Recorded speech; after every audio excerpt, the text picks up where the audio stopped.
ada dua orang kiai, yaitu Kiai Haji Nawawi dan Kiai Masruhan Ihsan Meranggen.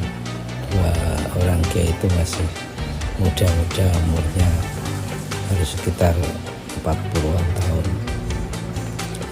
Kedua kiai itu melihat ada tarekat-tarekat yang kemursidannya itu kurang jelas sanadnya, maka kedua orang kiai itu sowan Mbah Musleh Meranggen yang lebih sepuh. Jadi kepada Mbah Musleh mereka berdua menceritakan tentang melihat mursyid-mursyid yang sanadnya kurang jelas.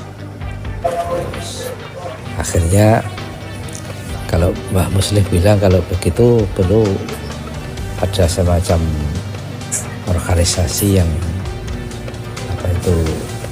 organisasi thariqah sambil menertibkan mursyid-mursyid yang kurang jelas sanadnya. Maka ketika Khol Mbah Zarkasim Berjan tahun 56 dibentuklah panitia kongres pertama, karena keempat kiai itu semuanya Qadiriyah, sehingga kopnya berbunyi Kongres Alim Ulama Ahli Thariqah Qadiriyah Naksabandiyah Indonesia. Itu tahun 56, bentukannya di Berjan Purworejo. Terus orang tua saya Kiai Nawawi itu dengan Kiai Khudhori teman di Lasem, di Mbah Maksum, satu kamar di pesantren Lasem. Terus Kiai Khudhori tanya, kepiye sido kongres ora Kiai Thariqah?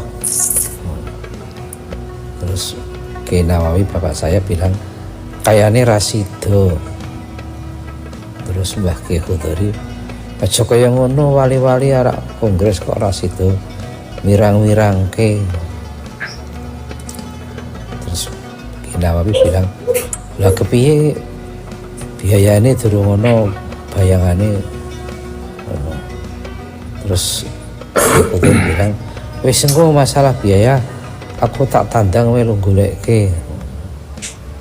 Itu kehebatan Kiai Khudhori, walaupun bukan Kiai Thariqah tapi ikut menggerakkan dana. Maka terkumpullah dana berbentuk in natura, kelapa, beras, CS. Itu yang membackup carane merintahkan golek dana Kiai Khudhori. Ya walaupun yang jalan ya orang-orang Thariqah Magelang, Temanggung, Salatiga, Purworejo, tapi sing ngenop, sing merintahkan Kiai Khudhori Tegarrejo. Ternyata setelah kongres pertama di Tegarrejo tahun 57, di luar Qadiriyah banyak sekali yang hadir dari Sadiliyah, Satoriyah dan sebagainya. Maka kopnya dirubah. Yang semula kopnya Kongres Alim Ulama Ahli Thariqah Qadiriyah Naksabandiyah Indonesia dirubah menjadi Panitia Kongres Alim Ulama Ahli Thariqah Mu'tabaroh Indonesia. Berlangsunglah kongres di Tegarrejo. Kemudian mencari figur Rais Akbar, para kiai-kiai istikharah banyak, nggak cuma 1, 2, 3 kiai. Mereka bermimpi melihat Mbah Kiai Haji Baidowi Abdul Aziz Lasem mengimami di Masjidil Haram. Kemudian para kiai minta kesediaan Mbah Baidowi menjadi Rais Akbar. Beliau bersedia. Maka Rais Akbarnya pertama adalah Mbah Baidowi Abdul Aziz dari Lasem. Beliau tarikatnya Satoriyah merangkap Sadiliyah. Terus terpilih sebagai ketuanya adalah Kiai Haji Zubair Umar Jailani dari Salatiga. Ini sejarah berlangsungnya kongres pertama di Tegarrejo tahun 57.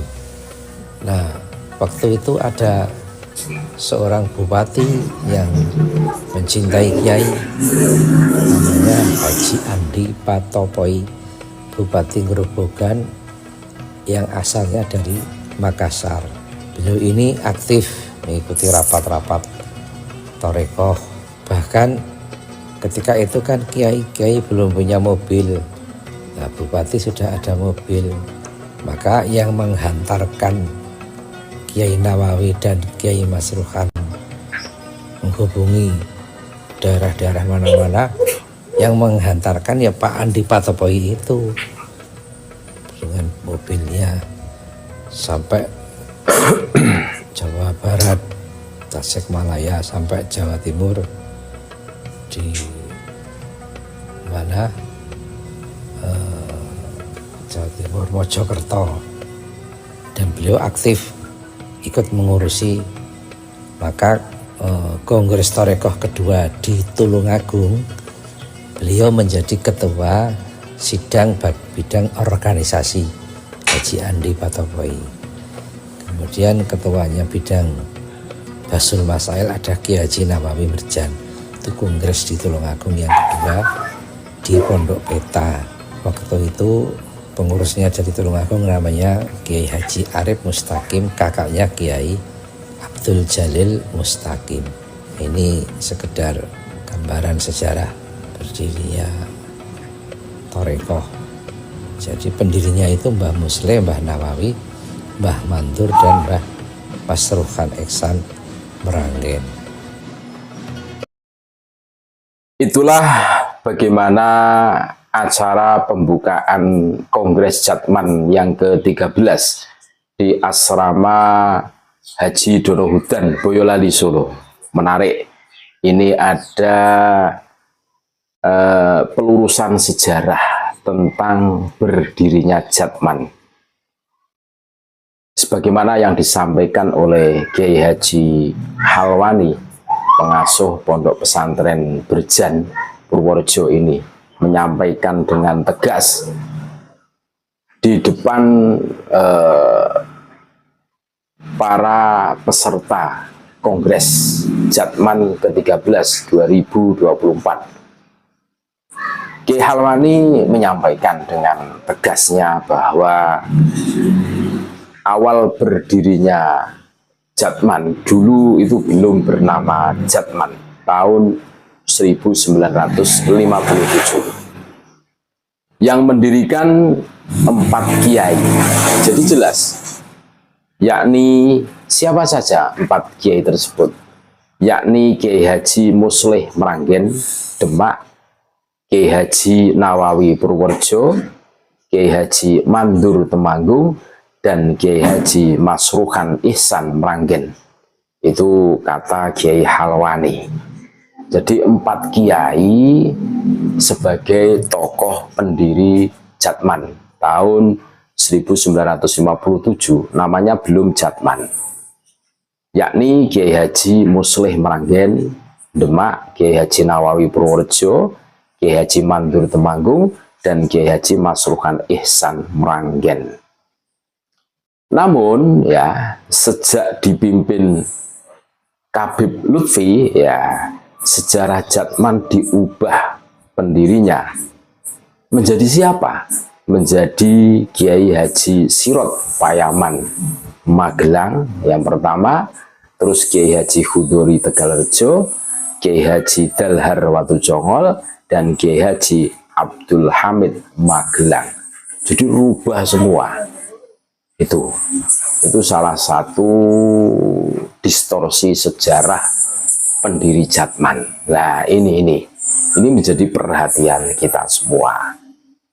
Dan Kiai Halwani menjelaskan juga bahwa Kiai Dalhar, Kiai Sirot itu ikut mendoakan kongres pertama, betul, tapi tidak dalam kapasitas mendirikan, kata Kiai Halwani. Kiai Hudori misalnya saat itu juga menyumbang dana kongres pertama, tapi memang tidak ikut mendirikan. Jadi jelas, sebagaimana yang disampaikan oleh Kiai Haji Halwani dari Berjan ini, pengasuh pondok Berjan Purworejo. Ini menyita perhatian kita semua. Bagaimana sejarah NU juga dibelokkan, sejarah Jatman juga dibelokkan. Padahal dari pengakuan Kiai Haji Halwani ini sering Habib Lutfi ini diingatkan, tapi ya seakan-akan tetap kekeh seperti itu. Nah, ini menjadi perhatian kita semua. Itulah bagaimana pembelokan sejarah Jatman. Pendiri Jatman, Jamiah Thariqah Al-Mutabarak An-Nahdiyah, dan Kiai Halwani sudah meluruskannya dengan referensi yang luar biasa. Terima kasih. Tetap NKRI harga mati, Nusantara milik kita. Assalamualaikum warahmatullahi wabarakatuh.